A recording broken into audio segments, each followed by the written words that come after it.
if you're Prince Harry, things just seemingly go from bad to worse, don't they? It's not been his most terrific year, has it, of course? And when you think, really, the true sort of background to this is most of it is brought on by themselves, you know. I don't want to be unkind, particularly at this time of year, but when you look at the Harry and Meghan story, it's all the sort of victimhood that people really can't stomach.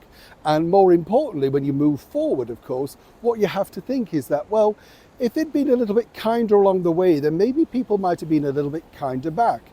You see, the media themselves don't really like Harry and Meghan ever since they said, these are the publications we're now not going to speak to. And then, of course, they're desperate for anybody to cover their material, whether they agree or not. You know, Meghan seemingly thought she was going to get the higher echelons of journalism. Oh yes, you know, the big things like the Vogue and the Harper's and stuff like that.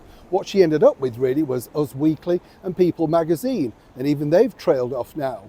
But recently a meeting between His Royal Highness the Prince of Wales, Prince William, and of course the incoming president, the 47th president-elect, Donald J. Trump, over in Paris, really shocked Harry. But it's about to get even worse. Let me explain.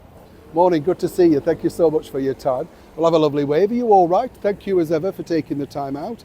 And at this time of year, of course, a lot of people snuggle down and hunker down, don't they, and say, that's it for me, and I've finished. I don't know about you, in London, it's a lot quieter.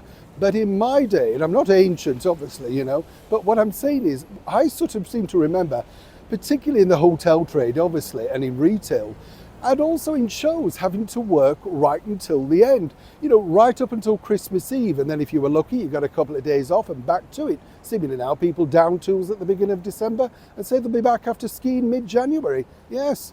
Oh, you're one of them. Well, good for you, is all I can say. If you can afford all that time off, it must be nice. Absolutely. Well, let's get back to your royal story of the day. This, as I say, was earth-shattering for Prince Harry, simply because, of course, you can see, according to Meghan and Harry, that obviously President Trump is not necessarily their favourite person.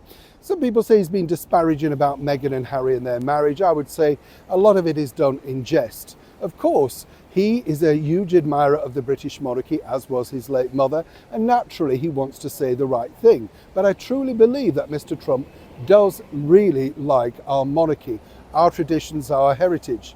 You know, when you think about it, he went along to see the Churchill War Rooms and was completely mesmerised. According to a source who was working there that day, they told me he was like a little kid, couldn't quite believe what he was seeing. But we've all been like that, so it's nothing to be knocked, is it? But this meeting, literally with William and Trump, well, this sent Harry into a tailspin. But I've got news for him because things are about to go a little bit worse for him. Let me explain. You see, as you know, Prince William's very busy with his Earthshot Foundation, doing very well, lots of backers and very successful, but each to their own. But according to a source, apparently Mr. Trump said to Prince William, if you need any help at all with the Earthshot, particularly from the American angle, just reach out and we'll do everything we can to make sure there's a smooth path, as ever, allegedly. Now, when you think about that, that's going to be very, very useful to Prince William, the Prince of Wales, as he moves further and further to expand this around the world. And obviously we know Mr. Trump's feelings about climate change, etc. But it's a meeting of halfway in two minds, isn't it? One thing he didn't anticipate was to see his elder brother forming something of a kinship with the incoming president, Mr. Trump.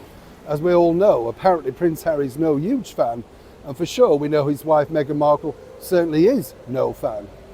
Neil Sean in the very heart of London.